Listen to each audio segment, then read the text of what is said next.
Ram, who asked, what's the best means of assessing employee engagement levels in organizations that are holding dominant market share in the industry and hence not under pressure from competition? At least to me, again, I think it's one of these questions where it's being asked about a very specific situation, but I think it's much more broadly applicable.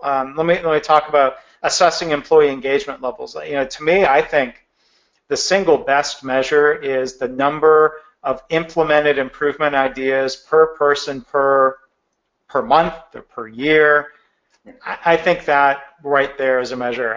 You could do surveys, you could do other things, but if you've created an environment where people can participate in improvement and then they choose to do so, that's a sign of engagement, empowerment, all sorts of positive things that are going to lead to either continued success, even if you're already dominant in a market, or if you're trying to play catch up. I'm gonna take the angle, because I think what you said is spot on, Mark. But I'm going to talk a little bit about KaiNexus and our engagement reports, because I think that kind of helps kind of frame the conversation of how we think through engagement. So in KaiNexus, we offer a couple different things. We offer exactly what Mark said, how many improvements have been implemented in a location, department, whole organization per unit time. So we track that annualized number. We love to see that number above 2. We have some organizations that are, even above 10. We also provide insight into how is the actual improvement work getting done. So what do I mean by that? If we're only looking at a metric of, let's say you have 2 100-person organizations, and one organization completed 200 improvements in the year, and organization A and organization B completed 100 improvements a year. But if you actually look at the data in organization A, those 200 improvements were completed by, let's say, 5 people. Versus if you look at organization B, those were actually completed by 90 of the 100 people. So they had a 90% participation rate.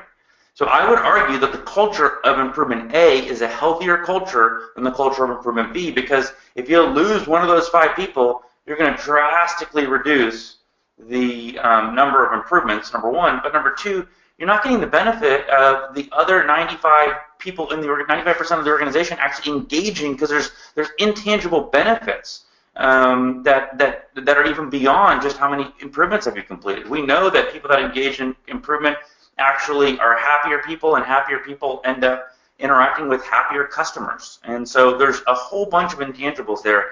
And so we actually help break that down. I mean, with what percent of your organization or even in a location is engaging with improvement work, and you can even get more detailed than that, because you can say, okay, well, where is it originating from? Who's actually completing the work? Where is it impacting? And I think it's just a great place where KaiNexus can add a ton of value to a continuous improvement team.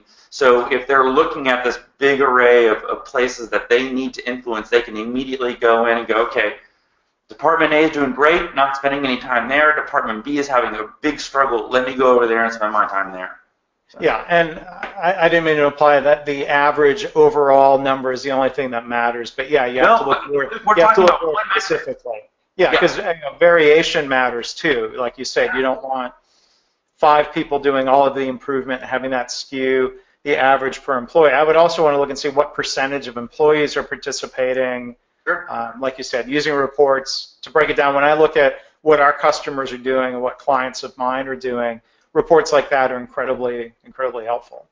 And I wasn't suggesting. I mean, you answered the question. If there's just one number, that's it. It would be like if you want to know one number on how did a basketball team do last night, it would be the score, right? But how do we refine understanding what the score is? How could it have been better? Okay, well, we need to start getting into the player stats and how many rebounds and how many blocks, and so I 100% agree though that the metric you pointed out as a single metric is the one to look at. So. Yeah.